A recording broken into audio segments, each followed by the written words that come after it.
morning, Dog Nation. I am Brandon Adams. This is DawgNation Daily, the daily podcast for Georgia Bulldogs fans, and we have made it to Friday. Doesn't it feel good? Have a little bit of a weekend on tap, kind of a busy one for UGA Athletics. We'll do a little bit of that before we're done here today. Basketball team hoping for a big win at Austin on Saturday. You need that. Baseball team hosts Dunk City. That's what Florida Gulf Coast used to be known as in their days of the NCAA tournament basketball. Pretty good baseball team, I think. They are coming in for the home opener, not the home opener, but next home series for Georgia there at Foley Field. We've also got official confirmation on G-Day. I imagine we'll probably give that to you at some point in time today. So a lot going on, and we're obviously thrilled that you've chosen to spend your Friday with us. Before we get rocking and rolling here, we'll take some time to get some comments going here and kind of find out what's on everybody's mind. That always a great thing to do. We'll do some of that at the end of the show today as well when it comes to our R.S. Andrews cool down. Jeff Sentell stops by today. We'll talk about all the latest recruiting news with Jeff coming up today. You always appreciate the chance to do that. And to be slightly self-serving, today is a little bit of a milestone for us. I will tell you more about that here coming up. UGA Marine making comparison at DawgNation.com between Bill Belichick and Deion Sanders. It is definitely a comparison I've drawn myself because I think you could write a book about the Deion Sanders, hysteria in his first year at Colorado. And what I really believe was an attempt to bring non-college football fans into the college football space. I mean, to me, that's the not to get too deep into it before we even get started here, but the ultimate explanation for how come Colorado got more attention in Deion's first year when they were not good than they did in his second year here in 2024 when they actually were pretty good. They were among the better teams in the Big 12, but they got far less attention. And I think the only explanation that you can possibly give is that in his first year, hot topic on the Stephen A. shows and the Skip Bayless type shows, really kind of bringing in a non-college football crowd into the college football space because this, famous celebrity newcomer was going to transform college football. Once those non-college football fans realized that was all essentially a lie, they just went back to where they came from, which was not in college football. I think there's a little bit of a version of that when it comes to Bill Belichick, too. Probably a different fan base, if we're being honest, but an attempt to kind of bring the non-college football fan into, hey, you like pro football? Well, here's a pro football guy who says he's going to do all that here in college football. Now, to be honest with you, those of us who are college football lifers will look around and say, gosh, Belichick's had a few months on the job at UNC. There's not a lot in the way of talent acquisition taking place there. But obviously he's being hyped up. Matt Rhule says, happy Friday. Matt, we're glad you're here. DT says Matt Rhule should win something before talking so much. Yeah, the Rhule stuff, it's kind of funny, DT. A lot of people in my personal life, too, have been, kind of noticing this, boy, I guess it was on with Urban Meyer or whatever. He does the interview, but a lot of the stuff that Matt Rhule said, we meant to talk about this yesterday, didn't have time. We're going to do it today. We've carved out special time for this. Some of the stuff that Rhule said about scheduling, and he sort of referenced Georgia, Florida. I mean, you want to talk about a loudmouth. And this is, I think, a really good example of one of the things in particular I don't like about the Big Ten. And so we're going to get to that here coming up in just a moment. So there's a lot of really fun stuff on today's show, including something off the top that I think you're going to really, really like. In fact, why don't we play the animation, and then I'll tell you about that here right now.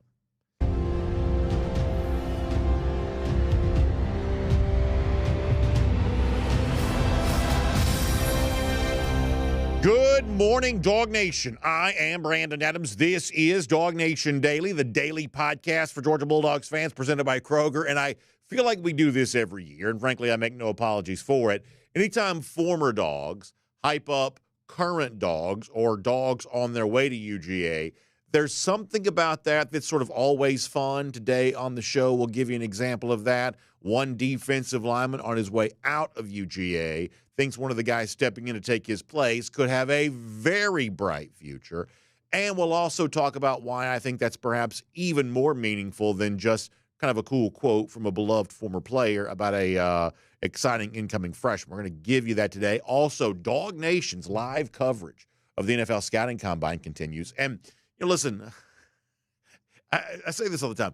I like the idea of being like the anchor, sitting in the anchor chair, if you grew up as a kid, like Tom Brokaw or somebody like that. Listen, I've probably grown to like some of those guys, maybe less than I used to when I revered them as children. But that's a different topic for a different show. The point is, I'm always happy anytime I get a chance to sort of be the anchor man. And today, Ron Burgundy style, I'll get to do that as we'll play you kind of stuff that's happening even right now while we're on the show.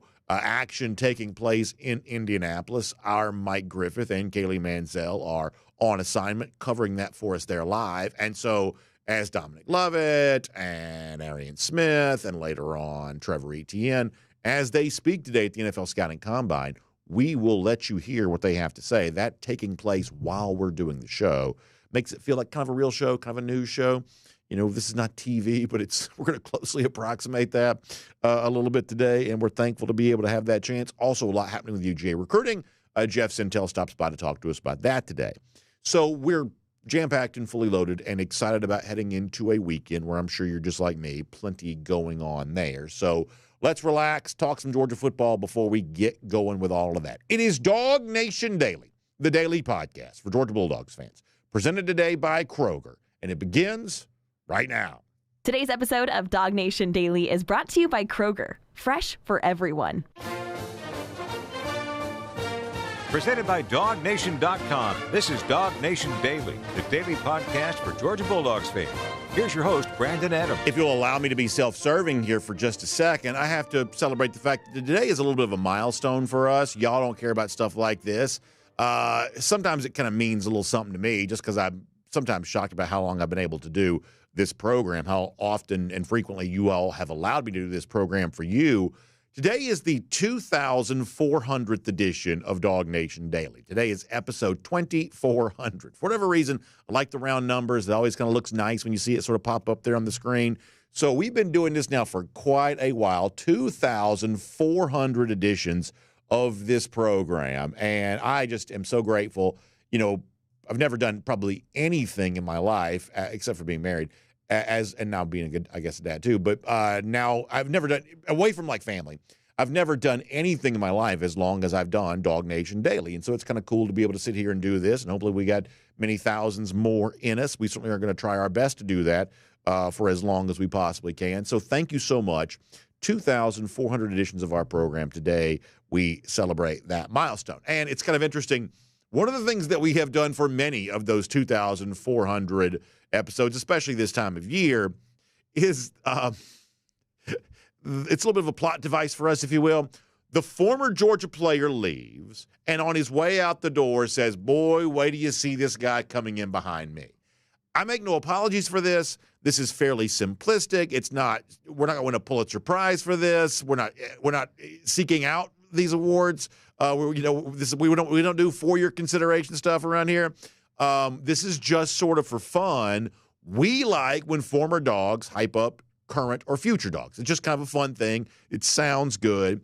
And this week at the NFL Scouting Combine, we got a really good example of that. Now, Warren Brinson was a DGD, up one side, down the other. Just really, really commendable career at UGA. Gave Georgia a lot. Culturally, I think he was a great fit for this program. And obviously, he's very proud of the legacy that Georgia has put together with the defensive line. By the way, speaking of that, how about that 40-yard dash run by Tyron Ingram-Dawkins? I mean, what an amazing thing that is. These dogs just continue to impress sort of year after year. It's an amazing thing to be able to see. Brinson's obviously, a big part of that too. And as I said before, the tradition is, okay, well, you're here at the NFL Scouting Combine or wherever you have a chance to talk to these guys. You're on your way to the NFL draft, but what does Georgia have coming up behind you? Who's set to take your place? Who should we be looking out for? Sometimes, especially, too, because now that guys are not playing at Georgia anymore, occasionally when you don't have, like, Big Brother of UGA kind of looking over your shoulder, sometimes these guys will occasionally be just a little bit more candid about things like that. And, boy, we got a fun one from Brinson this week on what he thinks the Georgia defensive line is going to look like in his absence, This is Warren Brinson talking about that. Younger defensive lineman, Jordan Hall. He had a down year just due to some injuries, but Jordan Hall is a tough guy. He's one of the vocal leaders on the team right now. Christian Miller. Christian Miller's a great player, man. Just got the twitchiness and explosive to be one of the best. And I think who I think is going to really take over for the Georgia Bulldogs like this upcoming season that people aren't seeing coming is Elijah Griffin, the freshman coming in. Elijah, man, I've known Elijah since 8th grade, and you look out. Just look out. What is about Elijah? I mean, he comes as a 5-star guy. Yeah, our coaches have said that he's one of the best defensive line prospects they ever seen coming out of high school. And what I'm hearing about him in the weight room and what he's doing up there right now, it's matching the 5-star. So as I said before, I am not a complicated person. I am also not a sophisticated person. I am just sort of as God made me. And there is a large part of my sort of internal soul, I guess, that really likes hearing somebody like Warren Brinson say, look out, this 5-star freshman's about to take over. I have seen him in the weight room, and he looks every bit the part of a 5-star. I got to tell you, I just think that's kind of fun. And we've done stuff like this every year. We probably will do stuff like this every year for as long as I'm here. It's just sort of nice to hear a guy like Brinson say that about a guy like Elijah Griffin, top defensive line prospect in the class of 2025, on his way to Georgia. Now, I fully acknowledge that, hey, there is also a concern if you're Kirby Smart, certainly, for not putting too much hype on these guys, not putting too much in the way of expectation on these guys. And, you know, once they arrive on campus, the sort of de-recruiting process begins for them, getting this sort of like loud language sort of out of their heads and say, I don't care what you used to be, here's what you are now, starting from scratch. And I think that's an important job for coaches. But that still doesn't stop us from kind of enjoying it when a guy like Brinson is impressed with what he sees from a guy like Griffin, especially when he says, I have known him, or at least known of him, since the 8th grade. That's a pretty, I would say, significant and ringing endorsement. And by the way, if you're watching on video, how fun. Like, some of these guys just like walking on the field compared to their teammates who they're playing against is just funny because you realize how much they stand out from the crowd compared to what you might think of as sort of normal humans. Obviously, Elijah Griffin just sort of stands out from the crowd so much. It's a cool thing to be able to see. But let me, if you don't mind, try to take this beyond just it sounds good to have a respected former Dawg hyping up a newcomer to the program. Let me try to go a level deeper on this and also talk about why I think this is significant and perhaps important for Georgia, too. And this is going to be a little bit abstract for a second, but hopefully you'll follow me on this. Do y'all know who Daniel Jeremiah is? I think that Jeremiah is probably the best sort of draft talk guy because, to be honest with you, many of you know this. Like, I am not a draftnik. I'm not watching, and I'm not in any way criticizing those who do. Perhaps I should watch it more. But I'm really not watching NFL Network coverage of the NFL Scouting Combine. Part of that's because I'm running around, going to baseball games with my son and things like that all weekend. Daughter have her stuff going on, too. Also, from just a sporting standpoint, if I'm at home this time of year, it would be college basketball, college baseball, golf, try to watch the NASCAR race if I can. Like, that would be what I would be spending my weekend doing. I'm not anti, NFL Scouting Combine. I am just not as much of a draftnik as many of you are, but I do like Daniel Jeremiah. In fact, he probably makes me like the draft process even more because I think he's good at talking about it. And he's been doing this now for a while. And he said something the other day that kind of really got my attention, and I think it's relevant for the discussion that we're having now about not just Elijah Griffin, the incoming freshman that Warren Brinson's so impressed with, but other former elite recruits, probably not quite as heralded as Griffin is, but close, guys like Christian Miller, guys like Jordan Hall. I think there's something really relevant about all of that. Let me show this on the screen from Daniel Jeremiah.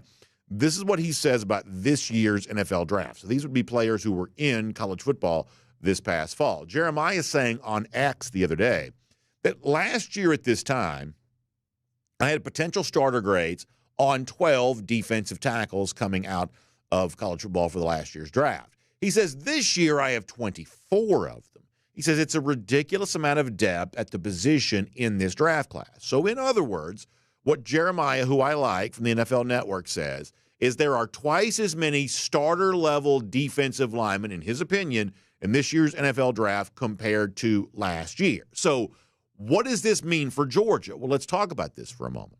What would we have said about Georgia's talent level last year I'm talking about in 2024, Georgia's talent level last year compared to the rest of college football? Did we not at times say this seems to be a little bit more spread out, that the prodigious advantage that we're used to seeing Georgia enjoy seems like they had a little less of that against Notre Dame, for instance, the kind of team that you would sort of expect Georgia to typically overwhelm? Didn't quite have that same overwhelming dominance in that particular game. We would say that, we're used to seeing Georgia just be physically more dominant, especially at the lines of scrimmage. This year, it seemed like the talent level in college football was a little more spread out.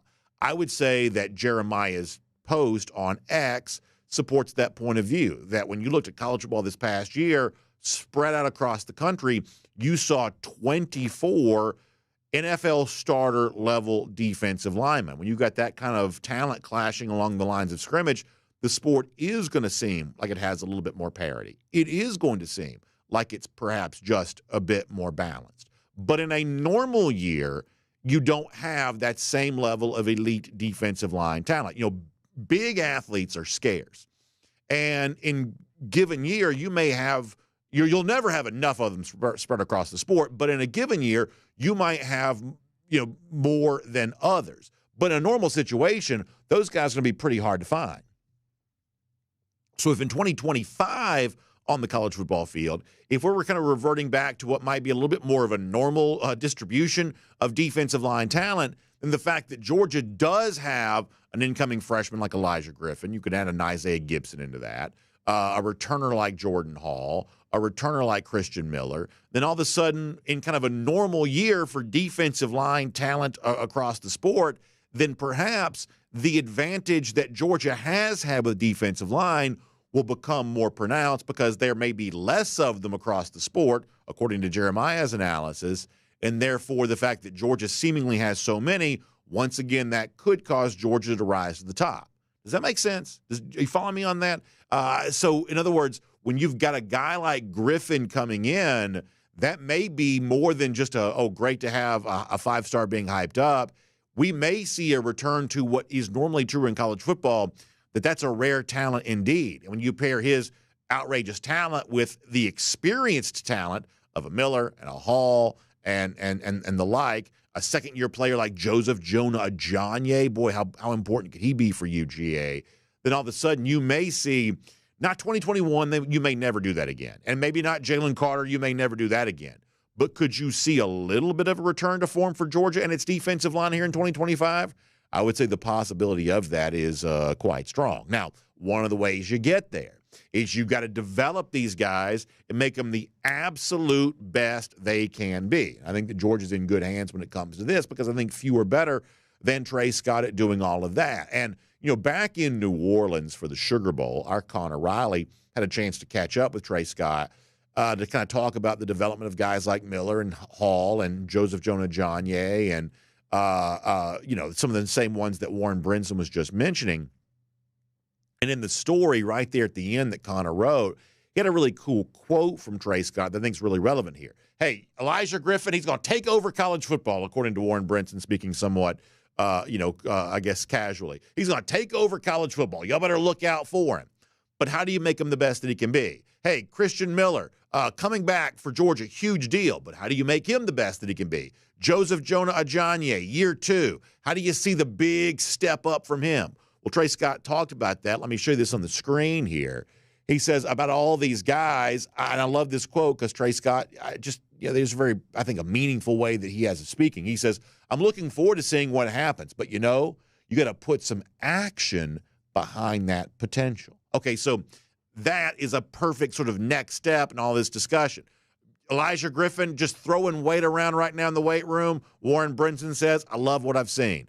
Miller, Hall, we're glad those guys are coming back for Georgia. Next step for Joseph Jonah Ajonye and the like. All of that's exciting. Lots of potential. Trey Scott says, but you got to put the action behind it to make those guys everything they can be. So before we wrap this topic up, let's talk about that for a moment. What does it look like to put action behind that potential?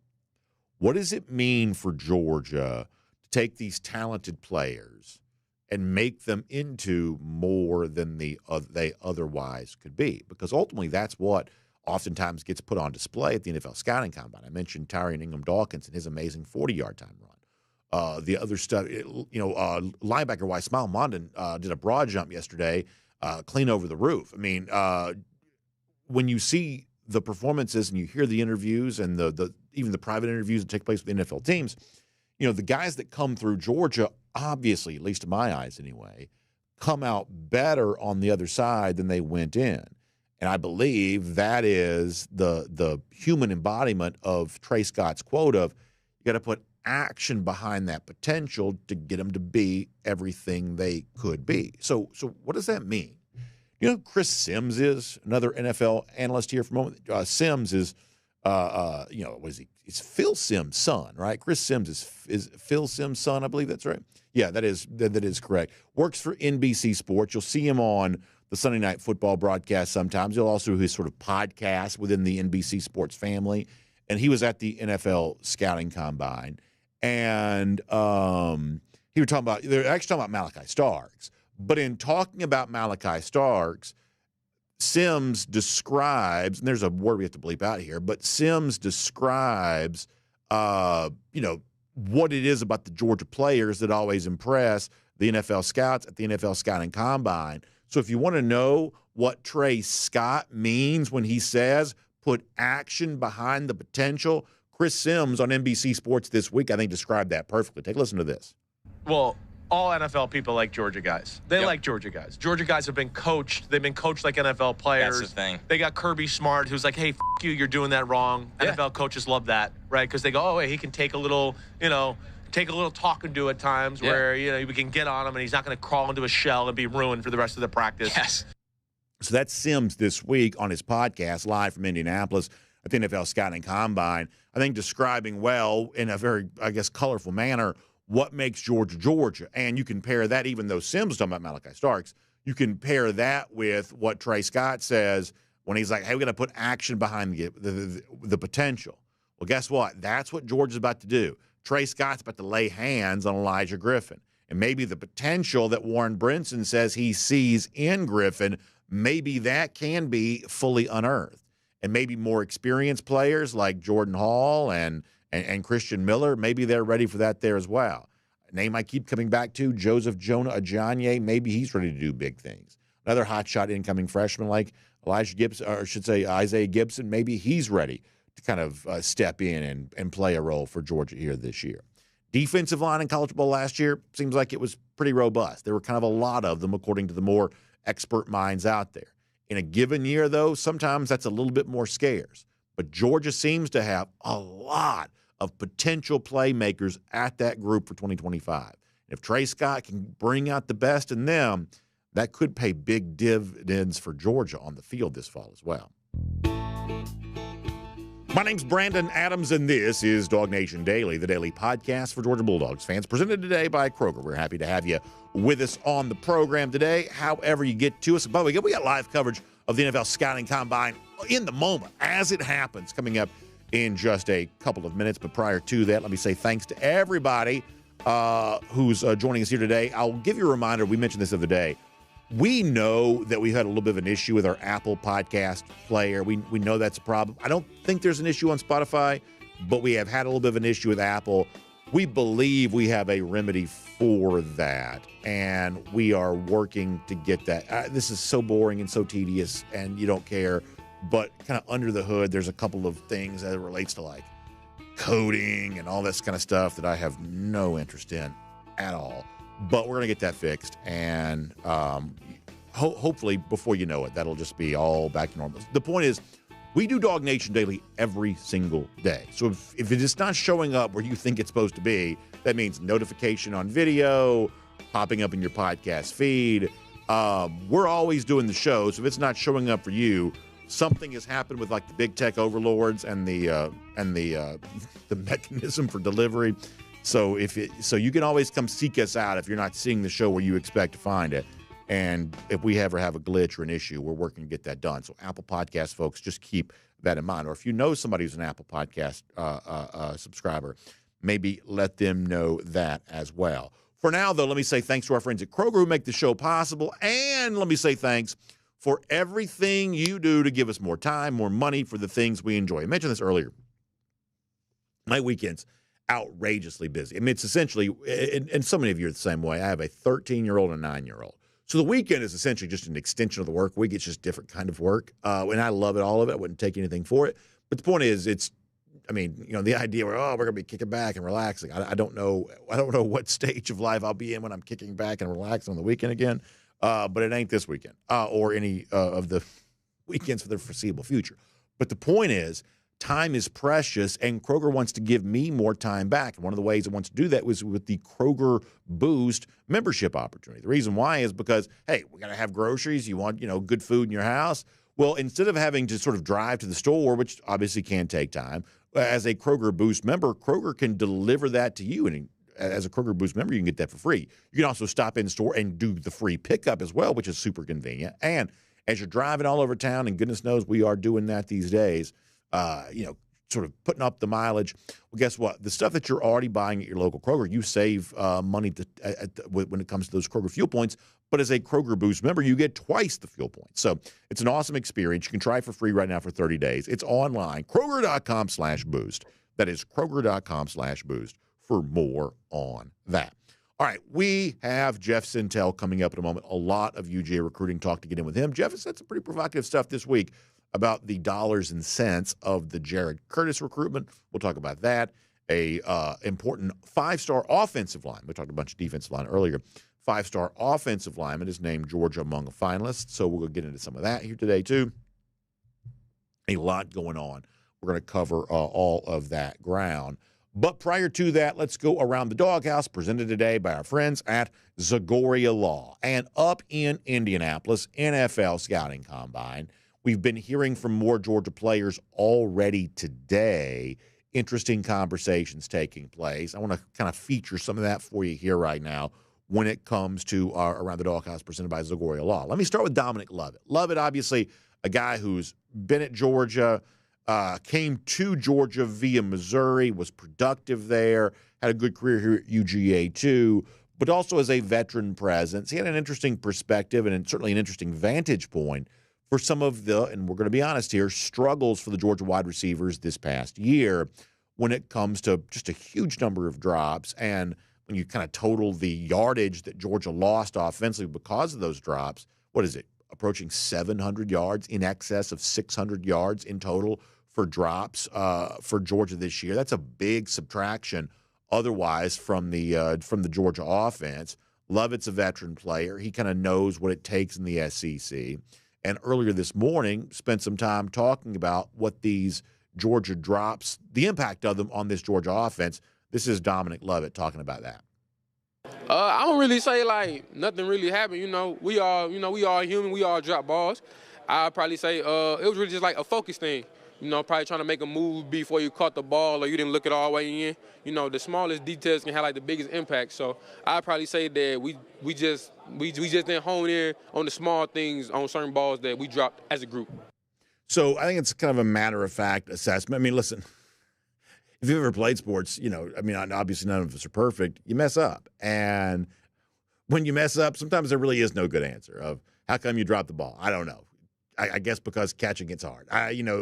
Sometimes there may not be a great answer to be given as to why something happens. But it's important to note that Georgia this offseason has not stood quietly by and watched all of this played out. And, Georgia's response to those issues a year ago hasn't been a shrug. Now, their response hasn't been what some of you wanted to be. And I'm not trying to go back down the tired path here, but some people looked at Georgia and said, based on the struggles of the offense, you got to start replacing coaches. And in a line of thought, maybe that could have been correct. Georgia chose a different path. It's important to note that the path that Georgia chose wasn't inaction. It was different action than some people suggested. What Georgia instead tried to do, because of some offensive struggles a year ago, is to bring in what we would say is perhaps a different talent level for the wide receiver position coming up this year. Do I have this number correct? And some of y'all often need to check my math here. Is Georgia bringing in 7 new receivers? Is that right? When you think about transfers plus high school guys, that's a pretty big talent overhaul. And frankly, when I talk to in my life people who know somebody who knows somebody who knows somebody, I'm hearing some pretty good things about, especially some of these transfers. Noah Thomas probably in particular, what he sort of already looks like in the winter workouts.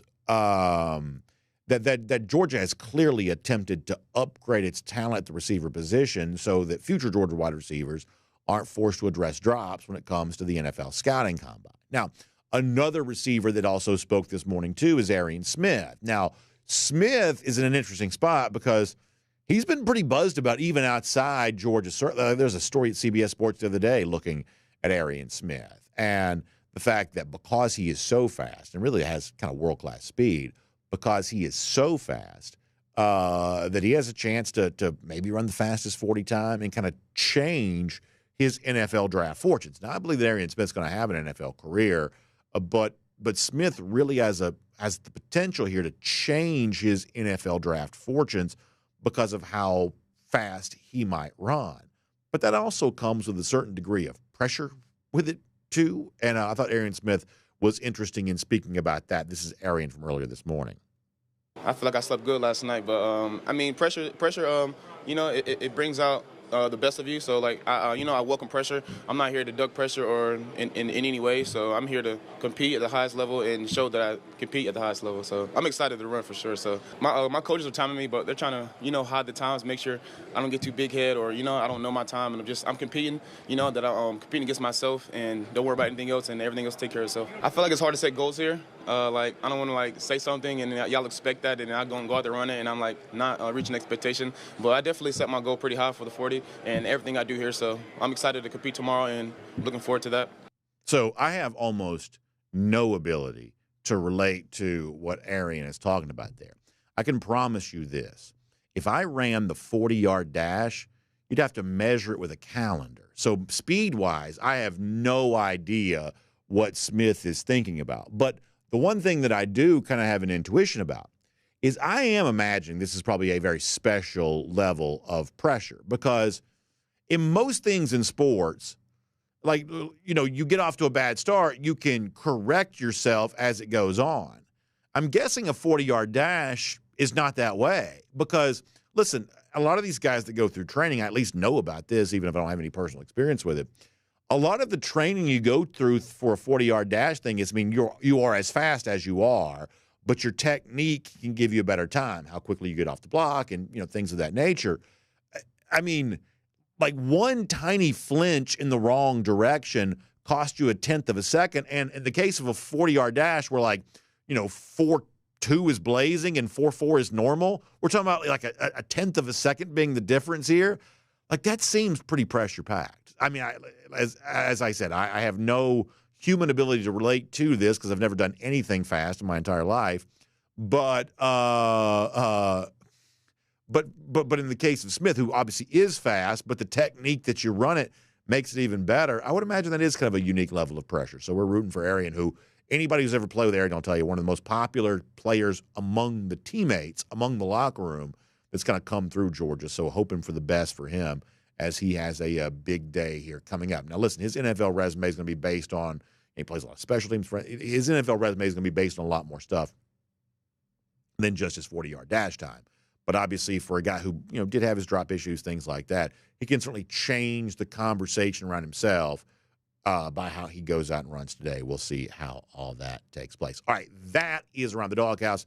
It's presented today by our friends at Zagoria Law.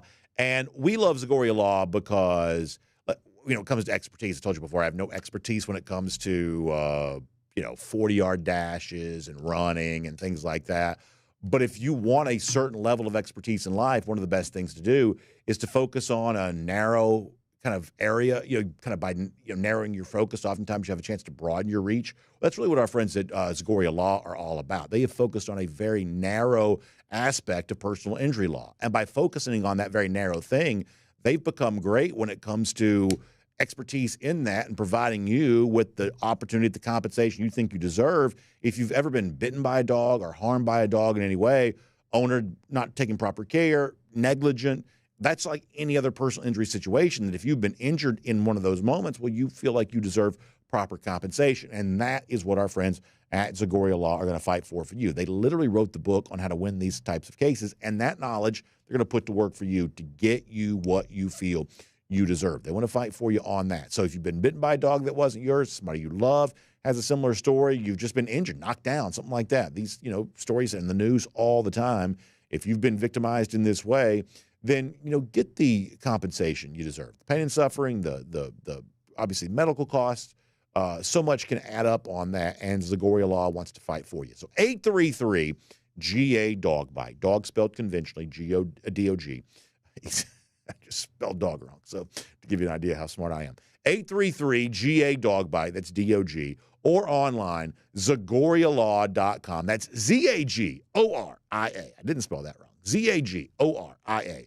ZagoriaLaw.com today. All right, we're not done when it comes to hearing from folks at the NFL Scouting Combine. Trevor Etienne literally is speaking in Indianapolis right as we are doing this here right now.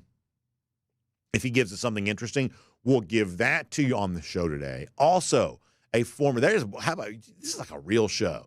That is Etienne going right now. So we're going to get some of that for you. We'll give you a chance to hear from Trevor Etienne a little bit later on. And if you're watching on video, you saw that podcast-wise. We just did a little live look in on Indianapolis. I'm telling you, sometimes we do stuff that amazes me. That was very, very well done. So we'll hear from Etienne a little later. That's good stuff. Also, a former dog conspicuous in his absence this week at the NFL Scouting Combine. And the dogs who were present had plenty to say about that. We'll talk about that before we're done today as well. But for now, on everything as it relates to UGA recruiting, let's keep the conversation going. Jeff Sentell today, DawgNation Daily, presented by Kroger. From Athens and across the SEC or wherever the recruiting trail may lead, here's a DawgNation.com insider. Jeff Sentell covering the UGA recruiting beat. Always glad to have him as part of our show. It is a Friday staple here on the 2,400th edition of our program. Many of those have included Mr. Sentell. And, Jeff, we will start where I began the show today.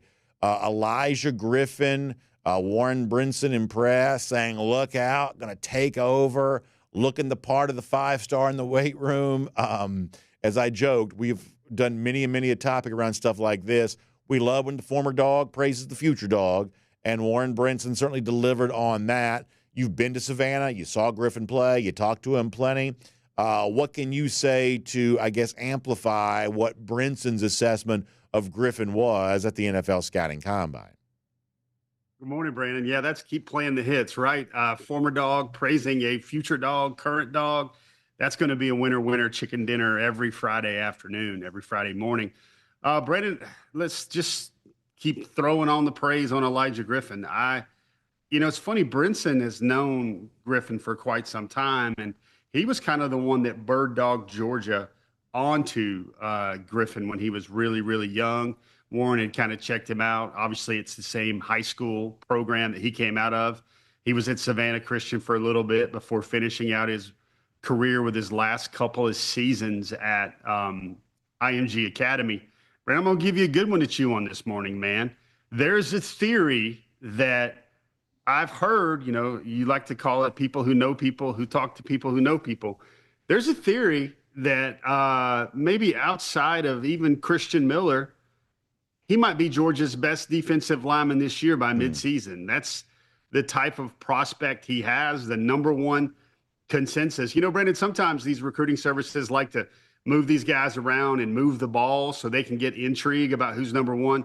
Brandon, nobody ever moved off the block about Elijah Griffin. He was always the number one defensive tackle in this class for basically his entire high school career. Yeah, I think that's great. And one of the things we've talked about plenty, and I guess I don't love this conversation because it's so different from what college ball used to be, but it's something that I think you have to discuss right now is when it comes to your money that you've spent in kind of the old school NIL of the last few years and even kind of moving into sort of a hybrid of revenue sharing plus NIL for the future. Jeff, your money's got to be on the field. You can't have millions of dollars worth of prospects lining your sideline, waiting for their chance 2 years from now, because if that is the case, then you're probably not maximizing your opportunity on the field. It's still hard for freshmen to play. We're not going to solve that problem just by saying what I'm saying now. But if you want the most efficient use of your compensation model, the guys you're paying big bucks to need to be playing for you. So when you say, hey, Griffin may be among Georgia's best defensive linemen, well, obviously, I think that sounds great. And in a previous era of college football, that would have been kind of an abundant luxury to have a freshman who's ready to play. But, Jeff, I'm not quite so sure that moving forward in the future, that doesn't need to become a little bit of a prerequisite, where if you're going to spend, and I won't pretend to know exactly what Georgia spent to bring in Elijah Griffin, but I'm not stupid. I'm going to assume that it was sizable. Same thing for an Isaiah Gibson, same thing for other players, other positions. Those sort of big bucks, bonus baby type guys, in some form or fashion, they probably do need to be on the field for you. Yeah, Brendan, it's kind of like, I think obviously we will presume to know that Georgia spent a lot for KJ Bolden last year as well. And when KJ was on the field and he was making plays and acting like a freshman All-American, I mean, it doesn't get so, I don't know if the word is atrocious, but it doesn't get so out of sight when you spend a lot for a true freshman, but the freshman's on the field making plays. I would call that a good spend. And Georgia needs to have a lot of good spends in this freshman class. And, Brandon, there's two theories colliding here. Number one is that, yeah, you can play all those freshmen at receiver, at running back, maybe at safety in the SEC all day long, because those are special football players. And it's not such a striking imbalance when a 18-year-old, 19-year-old is going against a 22, 23-year-old like they are in the lines. Well, now that's definitely blurred, because Kirby Smart makes this point a lot now, that when he talks about his spring practice press conferences, one of his opening pressers is he goes, well, most of these guys are here for either their second or their first spring practice. You don't get 3 or 4 spring practices with your teams anymore. The majority of Georgia's roster are going to be, very simple math, 54 out of the 85 are going to be either freshmen or sophomores, and then you throw in transfers, and that moves it probably up to 60. 60 out of the 85 will probably be no more than their second spring practice at Georgia. A lot of them will be at their first spring practice at Georgia. Here's one thing you knew about Elijah Griffin from the jump. Brandon, we're down there on the field when these 5-star recruits and all these recruits are in street clothes and they're walking past their peers. Brandon, it looked like Elijah Griffin was a barrel-chested junior, sophomore Georgia defensive lineman already, kind of implanted as like an extra in the crowd, because he looked like a Georgia defensive lineman last year when he was a senior at Savannah Christian. You also talked a lot about Jared Curtis this week. We have as well his, kind of top 2, Georgia, Oregon visits coming up. The interesting thing about Curtis is this doesn't seem like it's going to last very long, like, early summer, late spring. It seems like we could have some resolution on the Curtis part of this. On Before the Hedges, presented by Kroger on Wednesday, you and Cody Chafin's filling in for Kaylee Manziel talked a lot about also the kind of the financial commitment that might be required for a guy like Jared Curtis, which is obviously potentially a significant, investment too. I guess, Jeff, if you don't mind, kind of just bring that conversation in here right now that, Georgia has a real shot at Curtis, and that's good news. You want the elite quarterback. But as you pointed out, you should also assume that's probably expensive as well, which theoretically gives you less money to spend other places. Give us more of your thoughts on that.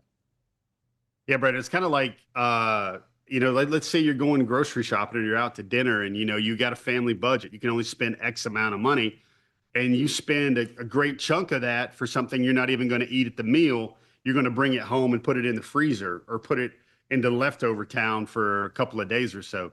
The numbers are the numbers, Brandon. We believe that the way quarterbacks, 5-star quarterbacks have been signing recently, that somewhere between $2 and $3 million per year is what a 5-star quarterback is going to get.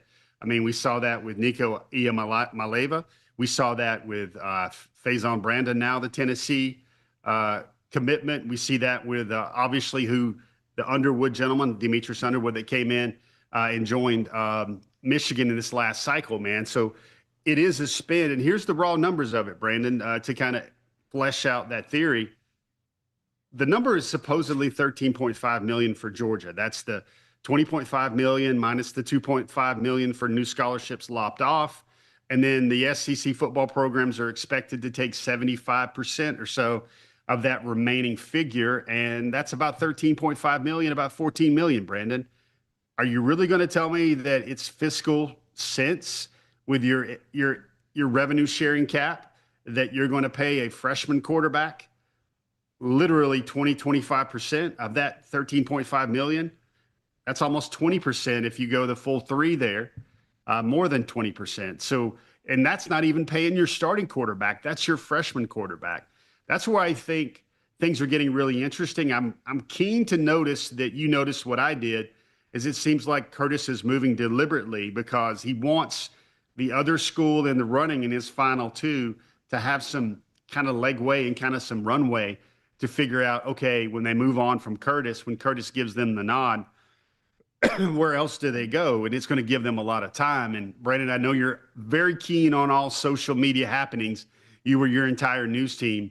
Did you notice yesterday Jared Curtis posted something on his Instagram about, I think it was called Right Off the Lot. It was an Instagram post titled, and that was Jared Curtis looking at a red and black sports car right off the lot. Looked like a brand new Corvette, man. So these times, they are changing. So good news with the color. Maybe Georgia fans still a little trigger shy when it comes to car-obsessed quarterbacks. So we'll I guess, perhaps, leave that part of it alone. But I'm, of course, kidding when I say that. But the point I want to get to, and I don't want to get too deep in all this because I think it has, the potential of kind of, cause people to sort of gloss over their eyes and sort of fade out. But I think that when you look at the revenue that Georgia's going to have to spend on the basis of revenue sharing, the sense that I get is that NIL is still going to play a significant role. So whatever Georgia's kind of unofficial salary cap number is,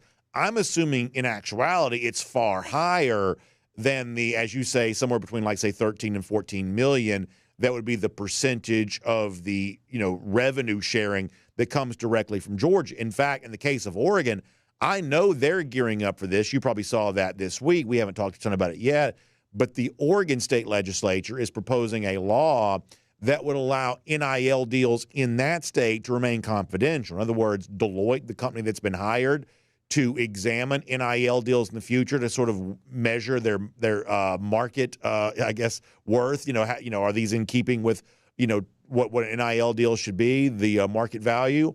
Oregon, the state, wants to pass a law that allows their NIL deals to remain confidential if the parties want that, which is essentially legalizing pay for play in so many ways that, you don't have to have sort of a market value endorsement deal. You can literally just get big dollars on top of your revenue sharing payment legally without a whole lot of scrutiny. If that law passes, I'm guessing it probably will, and I'm assuming that other states may kind of follow suit on that. So the whole idea, there's about to be this clearinghouse investigating these NIL deals. The sense that I get is that's not going to hold up in court. If I had to guess, I'm obviously not a lawyer, but I'm guessing that doesn't hold up in court, which means that whatever Jared Curtis ends up being paid, or a player like that, another quarterback, not to make it strictly about Curtis, or whatever these players end up getting paid, I think there's a good chance a good portion of that money comes from outside the normal revenue sharing parameters. That's a lot of sort of money talk, but do you get what I'm saying with that? Yeah, a lot of thought bubbles kind of pop up in my head when you mention that. Number one, I know a lot of Big J journalists that are thinking when the revenue sharing deal goes into effect, they're going to basically FOIA, Freedom of Information Act, the universities they cover, and they're going to find out how much all these revenue sharing deals are. In the state of Georgia, there's at least a 90-day delay there with what came back when Kirby was first hired about waiting 90 days for all those Freedom of Information FOIA requests to be granted and to be unrevealed. Brendan, I wonder two things on that. Number one, which profession in America do we have greater stock in, the lawyer profession or the agent profession? Because what I'm saying there is, I would imagine a lot of times in this marketplace, agents will want to toot their horn about, hey, we signed this kid here to this school. We got you that much money. So I wonder how private those things will remain. But the other thing, Brandon, I think is fascinating, and I think schools could probably move the ball and talk themselves into or out of anything with their logic behind this, Brandon. But there's a belief here that the NIL in the future would be true NIL, which would be fair market value for your representation, your name, image, and likeness in a commercial ad. So very easily in the Atlanta market, you can look at it and see, okay, what is Michael Penix getting? What is Ozzie Albies getting? What is Ronald Acuna getting? The name brand boilerplate athletes in the market. You know, if they're not getting more than $50K for their car dealership partnership, or they're not getting $25K for their fast food franchise partnership, then the backup quarterback or the starting quarterback at the University of Georgia probably doesn't need to be 3 times that. So you think that would be the talking point right now, Brandon, is that there will be a panel, there will be a clearinghouse that if you're getting NIL on top of what your revenue sharing payment salary slot would be, then that's going to be fair market value, which will be very interesting to see in theory versus in reality. Yeah, I kind of wonder about that. The way I sort of see this going is, and once again, I'm wrong plenty, maybe I'm wrong about this. I think the problem we're about to experience from the perspective of some players, I believe the very hottest prospects, best players, whatever, I think in the future they may be paid even more than they are now. I think other guys are going to be paid less. You know, in a sort of Wild West early days of NIL, I think a lot of solid starters, based on, you know, the rumor and innuendo that I have been made aware of, I think a lot of solid starters were getting really good money at certain places. I don't know how much that's going to continue anymore, because I think the sort of solid starter, you know, senior who chooses to come back, you know, something along those lines, I think those guys are probably in the future paid through the revenue sharing, and there probably is sort of an allotment for that. And you're kind of, it's almost like if you're like a musician or something like that, there's sort of a union scale for musicians. I think we may kind of get to a little bit of a union scale, whether it's an actual union or not, sort of a certain pay scale for normal football players, kind of within the revenue sharing world. And honestly, I think for the big time, big ticket type guys at places like Texas and Oregon and hopefully at Georgia and places like that, I think that may still be the sort of the hotshot booster, you know, big ego play here of, you know, we're going to try to find a way to spin big on a small number of elite players and get big time bang for buck. And I think we may see a lot more stratification in terms of how players are played moving forward, which is probably a reflection of actual market value for those players. Brandon, I got 2 thoughts on that topic. I'm of the belief that, you know, you hear a lot of theories going around right now, and let's say your number is 105.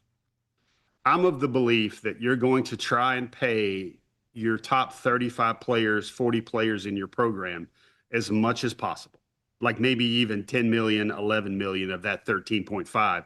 The one thing we've also learned, Brandon, is that number is going to change over the next 7 years. It's going to gradually get up to where I'm told eventually it's a $30 million pie and instead of a $22 million pie. So maybe that number eventually goes all the way up to 22 million for your football program. I think that's just the way it is, Brandon. You're going to find your 22 starters and maybe your other 15 best freshmen, recruits, and sophomores.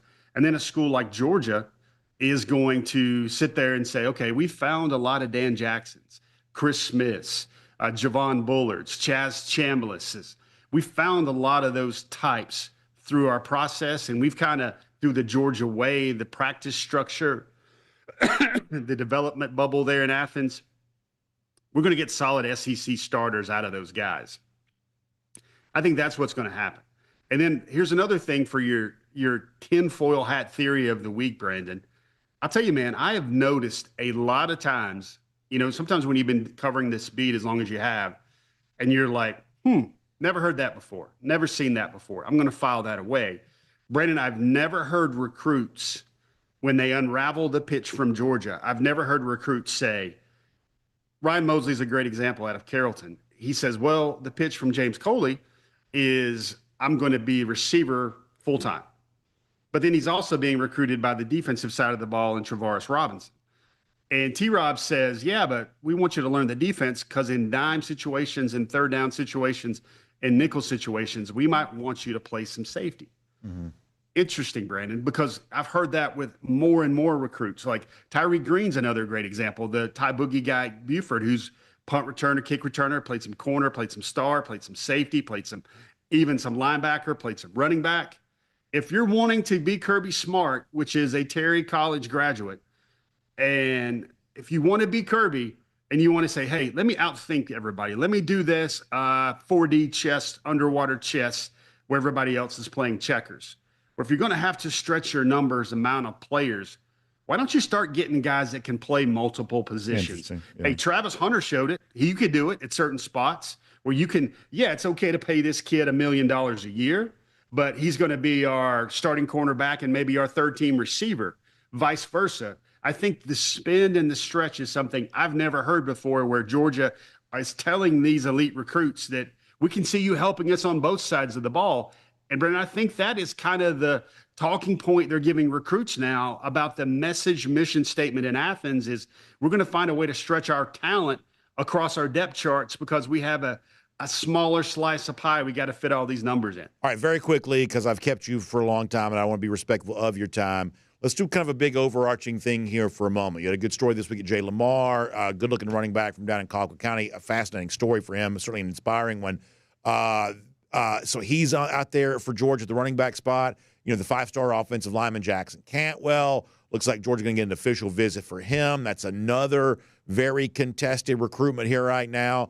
So give me kind of an overarching viewpoint here of the rest of the 2026 landscape right now beyond just the quarterback spot.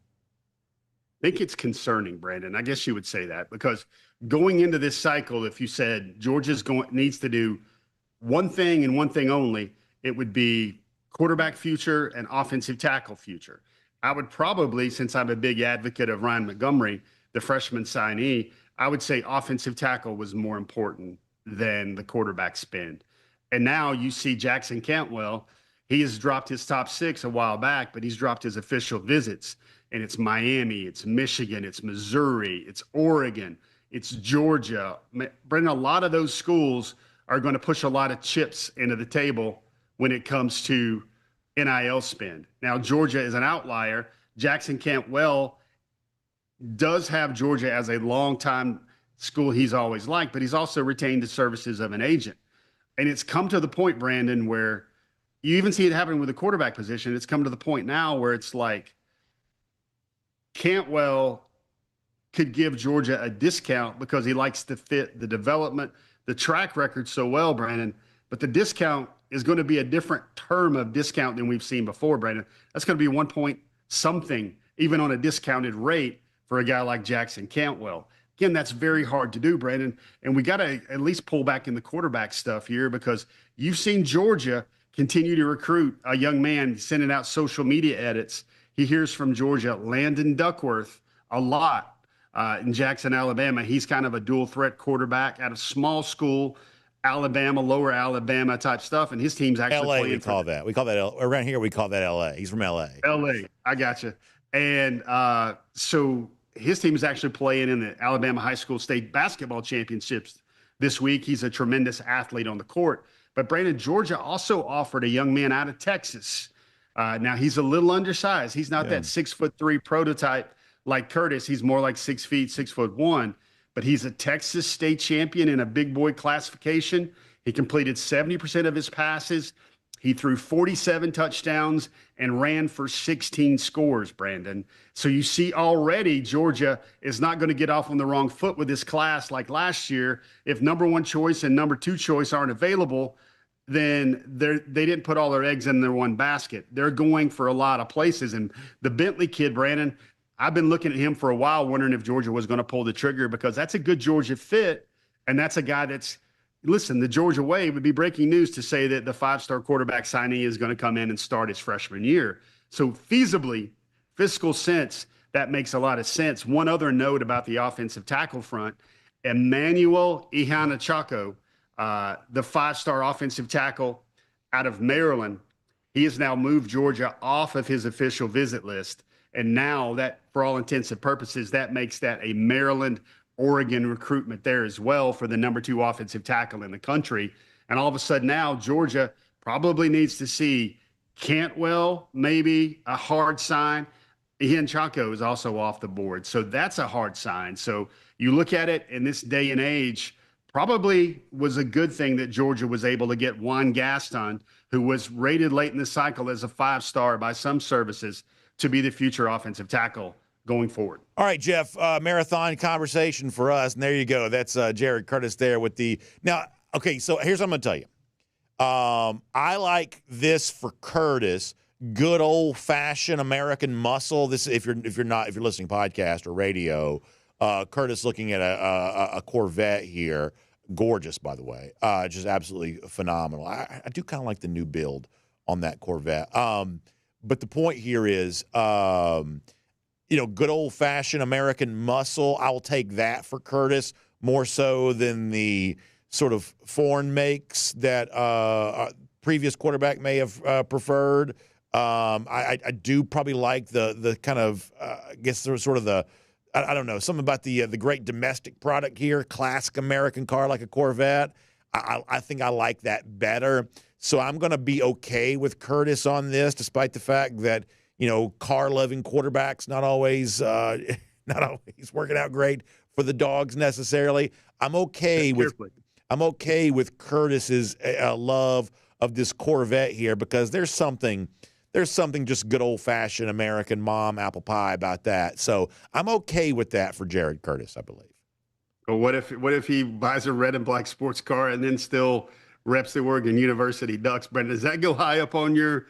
Does that register on your troll meter there at all, Brandon? Hey, listen, it could very well be. I mean, you're not getting a green and gold Corvette, so it could very well be that a Corvette just looks better in a red with the black trim anyway. So that is oftentimes we say that gear is misleading. The mouthpiece for the Friday night game, the towel coming out of the uniform, the sweatshirt walking around campus. Oftentimes the gear is misleading. Perhaps the car color misleading as well. I'm guessing the resale value on a green and gold Corvette probably not quite as high as the sharp red and black. So we certainly won't take the Curtis Corvette there to be any kind of proof for Georgia. But you know what? If you did come to Georgia and you put that little Georgia plate on the front of that, I got to say it matched pretty well at the very least.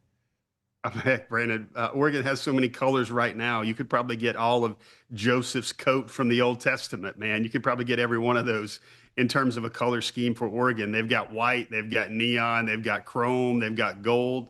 I mean, it'd probably be like, heck, Oregon may come out with a red uniform in a couple of years, man, for all we know. They'll be getting a cease and desist if they do.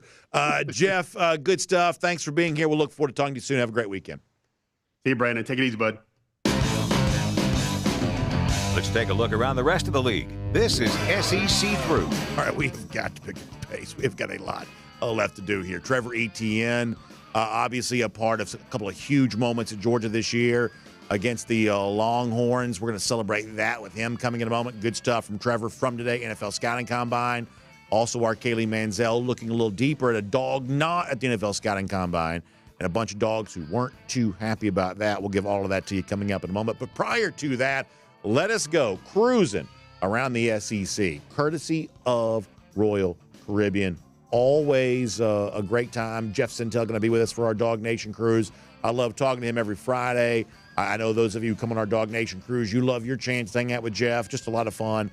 And it's part of what we like to do here around DawgNation. We love having fun.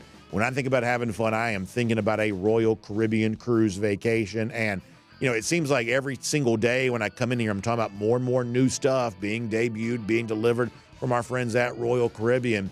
And obviously the rest of 2025 not going to be any different. In April, we're on the newest of the Royal Caribbean ships, at least for now, Utopia of the Seas. But it's only a couple of months after that we'll see the debut of Star of the Seas. That's the newest Icon class of ship. It's also going to sail out of Port Canaveral. And then a couple of months after that, not a new ship, but how about a new place to visit when you go to Nassau? Nassau in the Bahamas, I think it probably is the most visited port when it comes to cruise vacation. So if you've been on a cruise vacation before, many folks sort of feel like, well, I've been to Nassau. Maybe I've experienced everything that Nassau has to offer. That may have been true in the past, but that's about to really change when it comes to the brand new Royal Beach Club, Paradise Island in the Bahamas. All of these gorgeous Royal Caribbean cruise ships, when you go to Nassau in the Bahamas, you're going to have a chance to visit the brand new Royal Beach Club right there in Nassau. And once again, it's just an example of Royal Caribbean kind of changing the game over and over again. In fact, we haven't even seen yet the debut of Star of the Seas. We already know that Legend of the Seas, kind of a rechristening of a name that Royal Caribbean's used in the past, that's going to be the third in the line of the Icon class of ships. So it's like new stuff being introduced every single day. We love all of that. Jessica Slater can tell you about it. You can give her a call, 770-718-9147. That's 770-718-9147. You can also email her, jslater@dreamvacations.com. You are going to love all of that. All right, so there's always a little bit of a tug of war that goes on around here because we try to get as much stuff into a show as we possibly can. Sometimes stuff sort of hits the cutting room floor. I've had this Matt Rhule story out there for a couple of days. I'm almost tempted to punt it again. Let me just kind of run through this pretty quickly because it's amazing how many people just kind of in my life were very upset with Rhule for some of the stuff that he said on the Triple Option podcast. That's the one that Urban Meyer's a part of, as you would imagine. Probably not my favorite show. But nonetheless, so Rhule goes on the Triple Option podcast. He's talking about tough non-conference games for himself there at Nebraska. Now, this is a guy that's already canceled his spring game. Now he wants to cancel his non-conference games as well. He says to the Triple Option, why would I ever want to play one of those games? If we're being completely honest, I'm at the point in my life where in my fourth job and after getting fired in the NFL, I kind of say what I feel. I could care less. Why in the world would a Big Ten team who's already playing 9 conference games, why would you ever play one of those games? He says you look at a lot of teams, and he says, this is Rhule speaking, not meant to be anti-SEC, but there's some SEC teams last year that only played 3 away games in another team's stadium. He says 3. We're in a league where some years you have 5 Big Ten home games, and some years you have 5 road games. You have to go on the road 5 times. It's not like, and he calls it Florida, Georgia, to give you an idea of how, not smart he is. It's not like Florida, Georgia on a neutral side. So you got Matt Rhule here going off about scheduling. By the way, get Georgia's name out of your mouth, first of all, Matt Rhule, or put some respect on it if you're going to use it. And if you're mentioning the cocktail party, it ain't Florida, Georgia, it's Georgia, Florida. That's your first mistake among many in all of this. So let's talk about the fact that Matt Rhule doesn't want to play any more tough non-conference games because poor Nebraska has to play 9 Big Ten games. I could obviously give you my opinion on this, but I'm not going to do that. Let me instead give you a fact from somebody else. Do you know who Bill Conley is? We referenced Conley earlier this week, the analytics expert from ESPN. Maybe you like the math nerd calculator stuff. Maybe you don't. I think you will appreciate this. On the idea that the SEC is somehow inferior to the Big Ten because the Big Ten plays 9 conference games, while the SEC only plays 8. These are the words of Conley, not a Georgia fan, not an SEC, I guess he graduated from Missouri, but not necessarily an SEC fan, just somebody who seems to love math. That seems to be his only bias is, stuff related to math. He writes on X this week, I will point out that an SEC with an 8-game conference schedule still has a harder strength of schedule than anybody else, even with 9. He says, even after the college football playoff this year, he says when it comes to his rankings method known as the SP+, SEC had 5 of the top 6 and 12 of the top 21.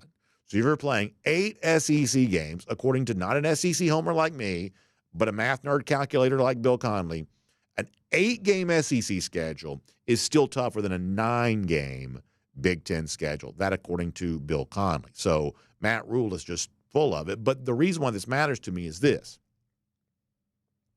Rhule, who's like, let's cancel spring games, let's not play non-conference games, let's just make everything as easy as it can possibly be. Rhule is the classic example in my mind of the kind of person who ruins college football. Think about the former Big Ten commissioner, Kevin Warren. He kind of shakes up the apple cart, completely destroys the Pac-12, by bringing in Oregon, Washington, USC, and UCLA. And then right after that happened, Warren darted off the NFL. He's now president of the Chicago Bears and failing in that job. And that sort of gives you an idea that someone like Warren wanted to tinker with college football because he thought it was fun, but did not love the sport enough to sort of stay in it for his career. He was happy to move on in the NFL when he got the opportunity. A very similar situation here for Matt Rhule. Rhule admits it himself to Urban Meyer. Meyer, who also knows something about getting fired from the NFL. Rhule says, hey, I've been fired from the NFL, so I sort of say what I want to say now. That's a very telling statement because here's what we believe from Matt Rhule. Rhule, who had been Baylor coach, went to the Carolina Panthers, failed there, and had to come back to college because of that. Rhule is not currently welcome in the NFL, but if he was, we would believe that's where he wants to be. There are a lot of people making very big decisions in college football right now that don't really love college football, that would prefer to work in the NFL if they had their chance, but since they don't, they're going to come down here and try to make our sport more like the sport they would prefer to be in. And I think that's what Rhule is kind of doing here. And if you're college football, this is why someone like Greg Sankey, who I don't think has stepped up and led as well as he could have lately, this is why somebody like Sankey should be important. And a lot of figures within the SEC should be important because for one reason or another, for better or worse, these are guys who do want to be in college football. And I think they want college football to be college football. I think you've got to protect the sport from people like Matt Rhule, who'd be more than happy to turn this into some version of the NFL or more than happy to make his job as easily as he could possibly be, who would leave college football tomorrow if he got an offer from the NFL. But he failed in his previous job so spectacularly that offer is just not coming. We got too many people that don't really like college football making decisions for college football. And I believe that needs to change. And that is cruising around the SEC, courtesy of Royal Caribbean. All right, we're going to do Trevor Etienne here in a moment. Before that, let me also give a shout out to our friends at Cercheros. I was just looking at something on DawgNation.com a couple of minutes ago. I love seeing the Cercheros ads right there on DawgNation because, honestly, I love what Cercheros is doing. And to me, this is a great kind of a cool brand because it's really growing. You know, they got 50 locations across the state, 30 locations across the state and the Southeast, but more and more along the way here. So wherever you are, there could be a Cercheros location coming to you very soon. If you haven't tried, this brand of fresh Mex, you really need to. It's delicious. And I was talking to one of our DawgNation colleagues the other day, Jack Leo. One of the things that Cercheros is famous for is if you go there, if you want to get, say, your veggies on your burrito or your bowl, something like that, if you want to get them grilled, kind of heated up, sort of an extra touch to make it taste better, they do a lot of stuff like that in store. Honestly, some of these other spots who you may kind of think of in the same, lane as Cercheros, sometimes when you kind of go through their lines, it's a little bit like a conveyor belt, and I don't really quite know what level of service you're getting or what kind of quality you're getting. But the folks at Cercheros take extra care to make your Tex-Mex food taste delicious and sort of specially made for you, as awesome as can possibly be. So it's great for catering. It's great to go, obviously, eat in the restaurant. You got big crowds coming over for something this weekend. Honestly, Cercheros is awesome on that kind of stuff. The bowls, the burritos, tacos, quesadillas, all of that. It's grown right here in Georgia, but it's spreading all across the Southeast. So check out Cercheros.com for more on that today. It's Surcheros, Cercheros.com for more on that. Okay, we take you now to Indianapolis, Indiana. A lot of former Dogs on hand for the NFL Scouting Combine. Among those, the former now Georgia running back Trevor Etienne. And Etienne's tenure here at Georgia was obviously pretty short-lived. Let me tell you something. This is a guy who gets to leave, though, having been an incredible contributor to two very important wins. We say this all the time. It seems like a lot of the college football world, whether on purpose or accidentally, has sort of forgotten, oh, yeah, Georgia beat Texas twice last year. We're told that Texas is the coming storm that no one can stop in college football, but Georgia seemed to do that twice a year ago, and we're not going to let people forget about that. And obviously one of the heroes that helped Georgia in both those games, big performances against the Longhorns, was Trevor Etienne at the NFL Scouting Combine. Just a couple of minutes ago, he talked about the significance of those two wins for him and the role that he played in them. And I wish I knew. I had my best games against Texas. I wish I knew what it was going into Texas week. I would have done it all season long. But, man, they had a great team, and I feel like just the magnitude of those games when we were playing, it it was 2 significant games to our season, so it was come out there and give it your all. I mean, it means a lot. You know, it's something I'll remember forever. That's a story I'll tell my grandkids. And, you know, I'm just, you know, honored, really, to be a part of that, be a part of history. So I've said this before. I have a little bit of an idea of something we're going to do to sort of help people remember the wins for Georgia against Texas because, boy, it seems like people forget. It seems like they forget pretty quick. We're going to help folks remember that. As we remember that, we're going to remember the role that Trevor Etienne plays in that. Those comments from Trevor coming just a couple of moments ago. Now, with that in mind, we'll also shift to our long finish here, brought to you by the Finnish Long Drink. And it's been fun to hear on today's show alone from Trevor Etienne and from Warren Brinson and from Arian Smith and from Dominic Lovett, a lot of former Dogs, 14 in total at the NFL Scouting Combine. However, we're also noticing guys who weren't at the Combine too. And, of course, one of the most significant was Dan Jackson. Jackson, who played at an incredibly high level for Georgia here this season, kind of an all-SEC level, and yet ultimately did not get the nod from the scouts. We think that's a blight on them and not any kind of statement about Jackson. We think Jackson's got an NFL future. But one of the cool things, even though these Georgia players are kind of on their way to their own NFL careers, they certainly still have time to support one of their own. And several of them, with Arkeli Manziel, expressed their support for Jackson and their wishes that he could have been with them in Indianapolis for the NFL Scouting Combine. Let's see that and hear that right now as part of our long finish presented by the Finnish Long Drink. What about Dan? Dan Jackson has better stats than the majority of the safeties here. He was a 4-year starter on the best defense in the country.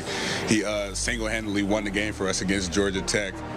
He has more interceptions than a lot of guys here, and I feel like he's one of the best safeties in the country. He definitely deserved to be here. I really don't know why he got snubbed. I guess because he's a walk-on, but that walk-on has played better than some of the guys they have here. Dan, one of the hardest workers I done played with, and then really one of the best players I done played with too, though. So it was a surprise to me that he wasn't invited. You know, I was disappointed just because, like, that's somebody you see, because you see how hard he works and you see, like, the story he had and, like, where he came from. So, like, you just want to see him succeed. So I was kind of disappointed he wasn't here, but I know Dan, I know how he works, though. He's going to, like, be able to make the best of this opportunity. Dan's a great leader. You know, ever since I got to Georgia, if you ever need some advice, you know, you feeling down, you just need some words of wisdom, Dan is definitely a person you could go to. He's a great player on the field. You can always count on him to do his job.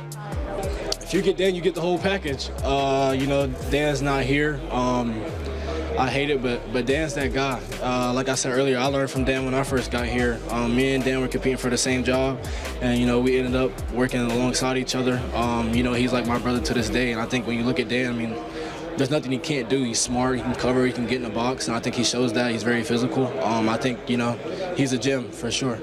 Dan Jackson, the guy you need on your team here, a different type of dog, different type of mentality. He's a great leader, very vocal. So you should get him in your locker room, great locker room guy.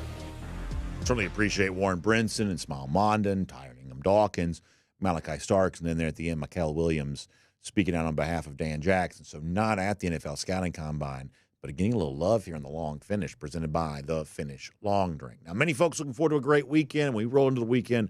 We love the Finnish Long Drink being a big part of whatever our weekend plans are. Hanging out in the back patio with some friends, some neighbors, whatever you got going on. Makeshift tailgate for the sporting events you like this time of year. Maybe you're going to watch the NFL Scouting Combine here some too.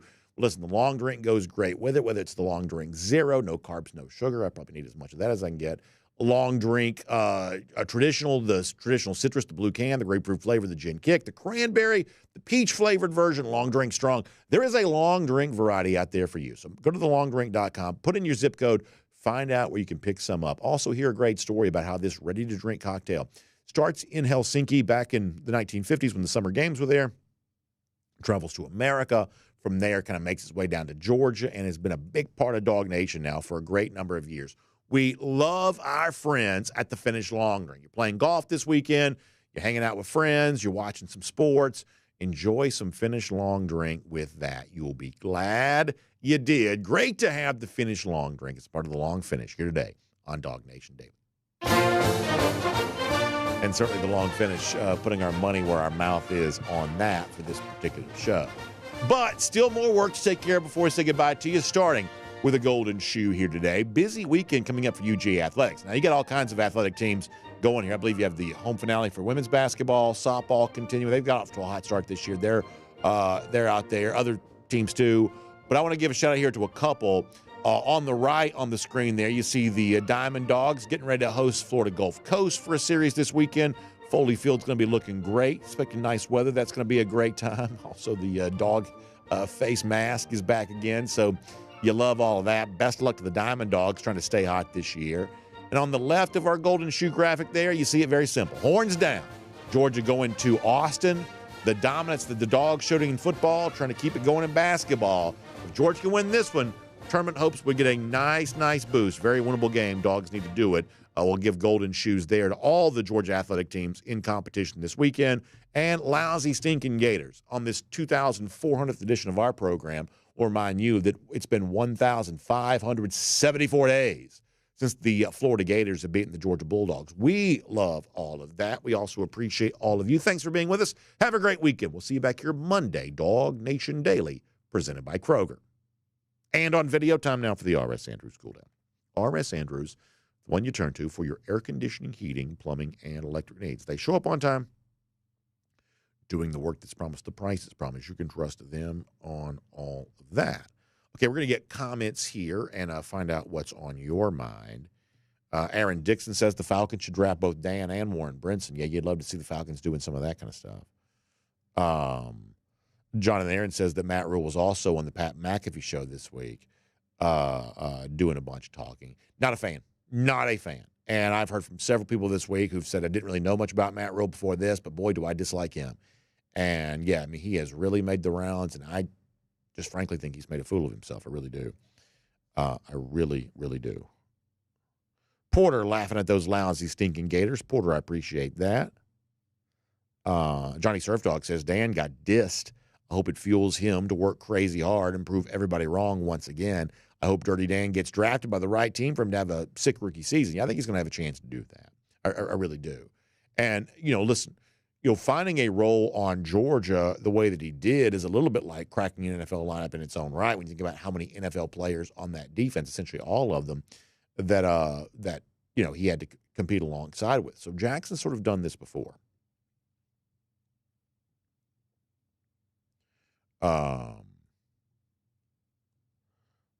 Aaron Dixon wants to see Georgia get that win against Alabama. I totally agree with you on that. Let us see what else.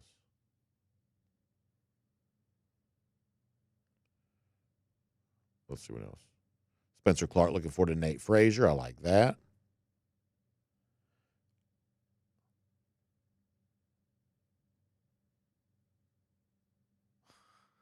Jerry Dog fan reflecting back on watching the national championship with his son-in-law, who is a Bama fan.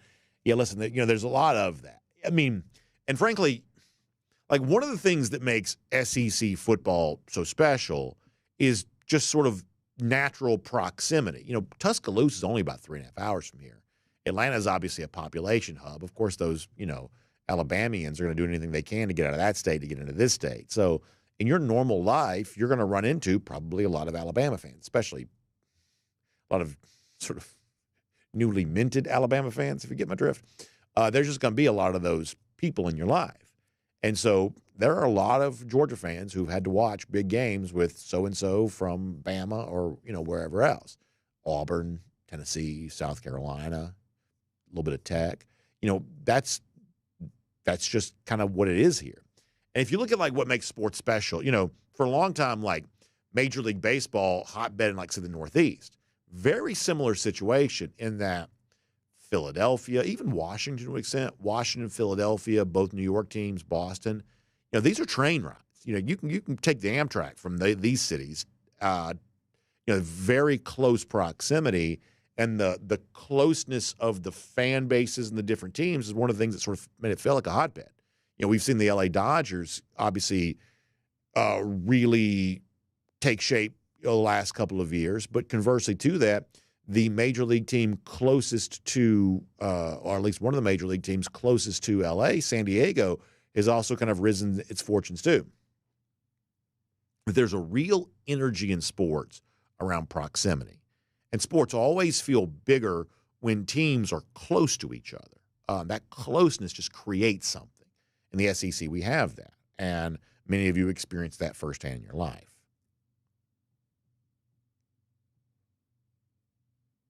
Johnny Surfdog says, if we don't beat Bam, I'm going to lose my mind. I think it's the biggest game on the Georgia schedule this year. I do, because of when it's played, because of what the ramifications are. I do think that's a big one. Now, the trick is you're also at Tennessee the week, not the week, but the game prior to playing Alabama. So you got to, it's really a 2-week stretch. We said this the other day. If you could give me one sort of simple wish for Georgia already for the upcoming season, my sort of simple wish would be undefeated after September. That if you're undefeated after September, you're probably talking about something pretty good for Georgia here this year. So maybe a cruising around the SEC note for next week, but breaking news, Texas A&M announcing a game-changing agreement with their multimedia rights, a 15-year, $515 million, which jumps them up from $18 to $34 million annually, the largest deal in college athletics for multimedia rights. So is this like radio, website, things like that? Georgia has Learfield. This is with Playfly, which is a company. So interesting note. Yeah, so obviously in Major League Baseball, the lion's share of the money that Major League teams spend is through their local media. That's one of the reasons why the Dodgers have had so much money is because they had huge local media deal. Like you don't have any local media for the most part other than like preseason in the NFL. And, the NBA is just not – it's so weird that like ESPN spends all day long talking about the NBA, but in like the local markets – many of these local markets, the NBA barely squashes a grave. It just does not. There's just not a lot of local media dollars to be had by the average NBA team. Strange, the difference in, like, say, national and local coverage, whereas baseball makes billions in local media money spread across the country. College, you do have the opportunity at sort of your local media dollars. This is your radio contract. This is your website. This is your, to be honest with you, when you look at, I think there's a lot of untapped potential when it comes to college programs and their digital media and stuff like that. There's a lot more that could be done. I think that's an interesting landscape. Let me just say it that way. So if Texas A&M is cashing in on that, and to a much larger dollar figure than they've had before, that's money they can put right to work, on stuff. So that's interesting. The Texas money scene is weird because the state of Texas, because the big oil man, Texas Tech, who sort of helped pay all their NIL stuff. They've had a very busy offseason when it comes to transfers, things like that. Just sold a company for like $4 billion. He's obviously looking to put a lot of money into the Texas Tech program. Texas A&M has not really had any shortage of spending, we don't believe. It hasn't really worked out to the tune of success very much. But that's kind of out there too. It's just really interesting. Obviously they're all there because of the mineral rights, because of the oil. If you watch, because of the stuff you see, if you ever watch that show Landman, the real life version of that's in Texas, you've obviously created a lot of money there. And interesting to see how that world's going to look moving forward. Let us see what else. Jerry Dog fan talking about Talladega Super Speedway. We're about a little less than 2 months from the first race at Talladega. So Lewis Sutherland brings up an interesting idea. He says, you talk about like a 7-figure sum on Curtis. He says, paying that much money is crazy. Lane Kiffin had the right idea. Let them prove themselves, then get them out of the portal. Tampering is going to be the new norm. Okay, so a couple of things on that. Thing number one, on paper right now, Ole Miss does not have the same kind of team they had a year ago. So let's get them, out of the portal, that worked for Ole Miss last year almost. They still, obviously they beat Georgia badly, but they still lost 3 times, didn't make the college football playoff. And we would say for this upcoming year, on paper, Ole Miss is nowhere near, in my mind anyway, the same team they were this past season. I don't think, at least on paper, I don't think that's particularly close. Plus, when you're talking about the quarterback position in particular, while more than half of the starters in college football next season will be transfers, if you looked at the transfer market here this year, I don't know that you saw a game-changing player in that portal, at least based on what they had done for their previous stop. So this is not an easy – there may not be an easy answer to this. I mean, if you're spending big dollars on somebody, you better be playing him early. Otherwise, that's essentially dead money on your cap. But when you look at – I mean, let's watch the first round of the NFL draft coming up. Some of the guys who get drafted will be former transfers, but I think fewer of those guys will be former transfers than you perhaps suspect, which on the basis of that 1 year would at least be some indicator that, boy, if you want true top-end talent, getting that from another program, there's not a whole lot of that. Because, I mean, what's really happening, I mean, the story in college football right now is sort of the dog that isn't barking. The fact that we've referenced South Carolina on this a lot. You know, South Carolina is not thought to be one of the biggest programs in the SEC, one of the richest programs in the SEC. They are not thought to be at the top of the food chain. But this offseason, they have managed to hold on to what might be the best combination of offensive and defensive player in the entire league next year. And there was never really a peep that either Dylan Stewart or Lenore Sellers might leave. That South Carolina, at least thus far, and we believe it's going to remain this way, at least thus far, there has been no rumors related to, well, so-and-so's made a huge offer to Sellers, or so-and-so's made a huge offer to Dylan Stewart, and maybe those guys might leave. We haven't gotten that. You did get a little bit of that for Ryan Williams and a couple of the Alabama players, but ultimately they didn't go. You know, Alabama lost a ton in the portal last year. I'm talking about prior to the 2024 season. But the big, massive exodus this year, really haven't seen that. There were rumors to that effect, but they never really materialized. And ultimately, that's what's going to happen all across college football. You know, Georgia lost Damon Wilson, but when it comes to like major, you know, expected contributors for the upcoming season, didn't really lose him. I mean, back goes to Miami, but there weren't like major transfer, like established stars going somewhere else. And honestly, there have been all kinds of media people for multiple years predicting, oh, it's going to be crazy. And if I'm, you know, so-and-so, I'm going in the portal, and everybody ought to go in the portal. That's just not really happening. Teams are, we would assume here in the previous NIL model, are using a lot of their NIL dollars to keep their established stars in place. And I have reason to believe that's probably going to continue. So when it comes to a Curtis, if somebody were to say, and let's not even use his name because at a certain point, maybe that gets unfair to him. When it comes to sort of hotshot, 5-star level quarterback, somebody saying, I don't want to pay multiples of millions of dollars to an unknown, unproven quarterback. That is a very realistic and reasonable opinion. It is a valid point of view. But the opposite side of that same coin is, what is your plan then for getting a great quarterback? You can't just blindly assume, well, we'll just get somebody out of the portal. The great quarterback is not really going into the portal very much right now.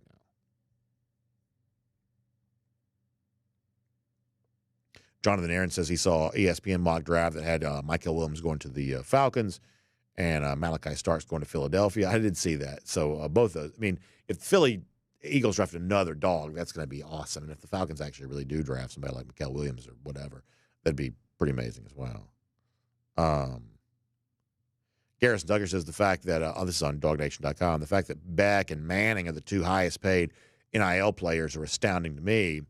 I mean, you know, we still live in a world now where there's a lot of speculation about NIL. There are people, you know, close to that situation down in South Florida who say that some of the Beck stuff is sort of overstated in terms of what he might be getting paid. But who knows?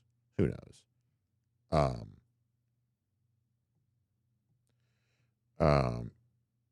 UJ Marine mentioning listening to baseball games. Yeah, obviously we love our radio partner, 960 The Ref. Jeff and Dave do a really good job calling those games. I was sitting out there on the back porch the other day listening to the Georgia State game, and frankly, I'll be driving around a bunch this weekend, probably listening a lot. I like those guys. I think they do a great job. Also, there hasn't been a ton of streaming video because Georgia's played on the road, but you should have the return of streaming video here this week too. I have had a little bit of an issue with I've moved, and it used to be really easy for me to find SEC Network Plus, the streaming platform. I have not had as much success with that lately. I got to try to figure out what's going on with that. Senior Dog 54 predicts a 4.35-ish 40 for Arian Smith. We'll see how that goes down. Let's see what else. Good to see Randy Hall checking in.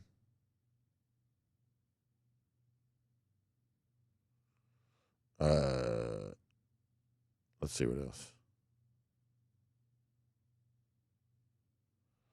Let's go to Facebook here for a moment. Get a couple of comments. Then we'll get ready to bounce out of here after that. Hope you all have a great weekend coming up.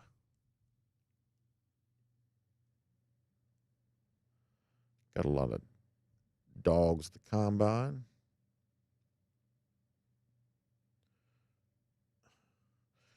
Bill Sanders says he calls them the Falcons, as in a con man.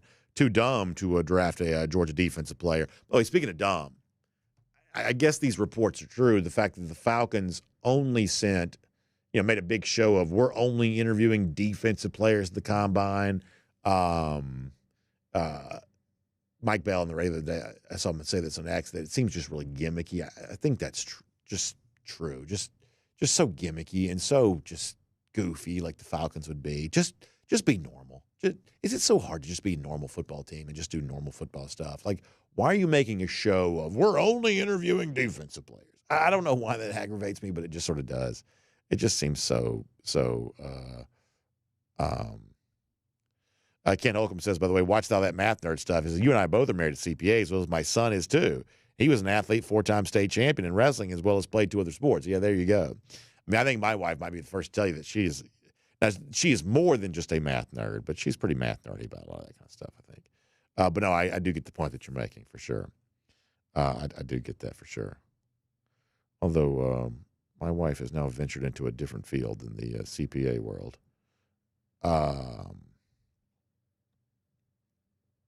Let us see what else.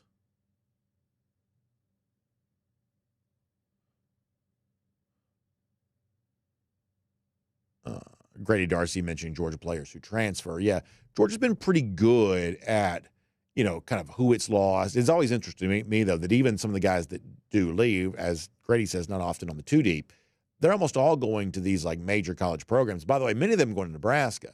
So for all Matt Rhule says about, I'm worried about tampering. We're not going to have a spring game because there might be tampering. I'd be very curious to know how much tampering Rhule has done with the Georgia roster. I'm telling you right now, a lot of people have learned who Matt Rhule is this week, and they don't like him very much. Greg Baker mentions, at a certain point in time, I almost want to mention this on our show, the NFLPA player survey came out where the Falcons got high marks. This is related to how nice your facilities are and how good you are to your players, things like that. Greg, in a weird way, and this is probably unfair, but this also kind of gets on my nerves for the Falcons. I mean, not that I don't want you to treat your players well, but it's the Falcons are always very concerned with what they can do to be, the phrase they seem to love is lauded in league circles. The Falcons love being lauded in league circles, respected within the league. Do you know what the league really likes? The other NFL teams really like? They like teams that are easy to get over on. So from that standpoint, the Falcons will always be popular because they are an easy mark, an easy out. You can outmaneuver them in the offseason. You can certainly outperform them during the season. The Falcons will always be popular. Mr. Blank will always be popular with their owners. Rich McKay will always be popular with other personnel men because, the presence of the Falcons just makes it a little easier than the other 31. And that is just a fact, unfortunately. Matt Rukavina says that Matt Rhule seems Lane Kiffin-esque with respect to tampering, complains about it the most while simultaneously using it the most. Yeah, I would think that's probably true. Brandon Griffin predicts that Curtis has already made his mind up and that he is a dog. Well, that's fun to consider. All right, a couple of quick final ones.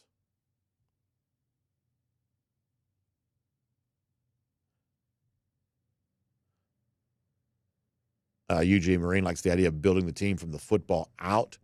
Says you don't need a 5-star wide receiver if your offensive line and defensive line are loaded. Certainly Georgia has been a little bit of a proof of that, if you can win those battles and get those elite linemen in here, then you're oftentimes in good shape. Garrison Tucker also says NFL talent on the line on both sides of the ball, and then the skill players can be average. You can still win championships. Yeah, maybe still better than average, but I get the overall point that you're making, that if you're great along the offensive line and great along the defensive line, you're going to have some good things happening for you almost for sure. Jerry Dog fan says he misses the old Jerry Glanville, Deion Sanders Falcons entertaining. Many of you probably know this because some of you are my age or whatnot. But, Deion Sanders, if you ever go find this on YouTube, it's cool. His first ever, punt return for the Falcons, punt return touchdown, called by the great Larry Munson. Larry, for a while, was the Falcons radio announcer in addition to being the Georgia announcer. Called the Deion Sanders punt return. That's a good one. That's a good one to go find if you can.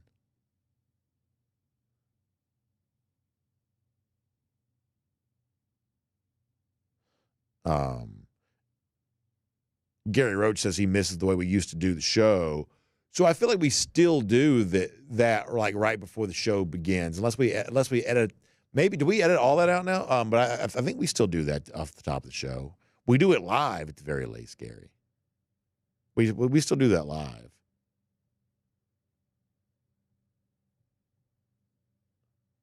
All right, we got to get ready to go. Chef Jay Bowen says, "What's the record for how late we've ever ended?" We have to post stuff, so I don't think we've ever gone past 12. We've gone close to 12. We've never really gone past 12. So I don't think we ever have. Maybe there's a day we did, but I don't think we ever have. All right, y'all have a great weekend. Y'all check out RS Andrews online, rsandrews.com. Air conditioning, heating, plumbing, and electric needs. They show up on time, do the work that's promised, the price is promised. You can trust them on that. Air conditioning units, spring is on its way. Get your old unit tuned back up to factory fresh specs. Get some new life out of it. Stay cool this spring without having to spend a whole bunch of dollars on a brand new unit. RS Andrews can show you how, so it's online at rsandrews.com. Great weekend. Back Monday, DawgNation Daily presented by Kroger. We'll look forward to talking to you then.